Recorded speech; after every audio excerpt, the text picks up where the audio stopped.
అలా సినిమా యాక్టర్లందరూ కూడా అక్కడ క్యూ కట్టడం వల్ల ఈ సమాజంలో వేరే విధంగా వచ్చింది కాబట్టి అక్కడ అధికారులు స్పందన గానీ అక్కడ ముఖ్యమంత్రి స్పందన గానీ మనం చూసాం. ఒక సినిమా యాక్టర్లే కాదు సార్, ఇప్పుడు సెలబ్రిటీలు నేను అన్నట్టుగా జగన్మోహన్ రెడ్డి బర్త్డే సెలబ్రేషన్స్ ఏ విధంగా చేస్తున్నారు, దాంట్లో ఒక చిన్నారి ప్రాణం పోయింది వాళ్ళు ఆ విధంగా 4 రోడ్ల కూడలలో హడావిడి చేయడం వల్ల. అదే సార్, అక్కడ ఆ విధంగా జరుగుతాం. కట్ చేస్తే ఇక్కడ ఏ విధంగా జరుగుతా ఉంది అంటే, ఈ ఎవరైతే ఈ జోగి రమేష్ అనే ఎదవ ఉన్నాడో ఈ వెధవ మీరు బర్త్డే చేసుకోవాలనుకుంటే 43,000 కోట్లు ప్రజాధనాన్ని తినేసి దిగమింగిన దొంగకు మీరు బర్త్డే చేయాలనుకుంటే మీరు ఒక హాల్ బుక్ చేసుకోండి. హాల్ బుక్ చేసుకొని లోపల చేసుకోండి బర్త్డే. రోడ్డు మీద పబ్లిక్ తిరిగే దాని మీద మీరు బర్త్డే చేయడాలేంది? మీరు బర్త్డే చేసి అంబులెన్స్ వస్తా ఉంటే అంబులెన్స్కి దారి ఇవ్వకుండా మీరు ఒక బిడ్డను మీ వల్ల ఆ బిడ్డ ప్రాణాలు కోల్పోయినారంటే ఆ బిడ్డను ఎవరు తీసుకొస్తారు? ఇది ఈ వెధలో ఇంకా మారలేదు ఒకటి. దీంతో పాటు నేను ఈ పోలీస్ యంత్రాంగాన్ని కూడా ఆల్రెడీ కూటమి ప్రభుత్వం వచ్చిన తర్వాత ఎవరైతే బాంబే నటి ఉన్నారో ఆమె మీద వీళ్ళు పన్నినటువంటి కుట్రలు ఇవన్నీ బయట పెట్టిన దానికి ఆమెను అరెస్ట్ చేసిన దానికి వీళ్ళు నష్టపరిహారం అనుభవిస్తున్నారు. 3 IPS ఆఫీసులు ఒకేసారి సస్పెండ్ అయ్యారు.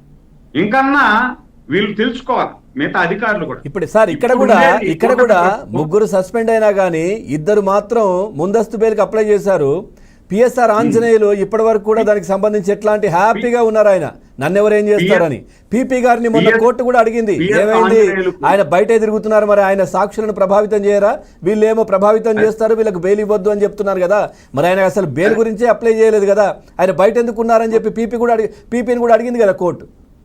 అదే సార్, కోర్టు కూడా ఆగ్రహం వ్యక్తం చేసిందంటే మనం అధికారంలో ఉన్నటువంటి పార్టీ కూడా ఏదైతే నేను తెలుగుదేశం అయినా కూడా మనం కూడా యాక్ట్ చేయాలి, కరెక్ట్గా యాక్ట్ చేయాలి. కోర్టు మనకు ఆర్డర్ వేసేంత వరకు కాదు. ఎవరు పిఎస్ ఆంజనేయులు? ఏమి అతను కోర్టులకు అతీతం? అతనేమన్నా తప్పు చేసి అందరినీ లోపలేసి తప్పు చేసింది అతనే కదా. ఇప్పుడు రఘురామకృష్ణరాజును ఇబ్బంది పెట్టింది కూడా అతనే కదా, అన్నీ అతనే కదా చేశాడు. కాబట్టి మిగతా వాళ్ళు కూడా ఇప్పుడు మనం అందరూ కూడా IPS ఆఫీసర్లు, మనం అందరూ కూడా IAS ఆఫీసర్లు, మన వాళ్ళకి రేపు ఏదన్నా జరిగితే మనం ఆదుకోరు అని మీరు ఇంటర్నల్ గా ఫీలింగ్ పెట్టుకొని పార్షియాలిటీ చూపిస్తే రేపు ప్రజల్లో మీరు చులకన అవుతారు, ఇబ్బంది పడాల్సిన పరిస్థితి వస్తుంది.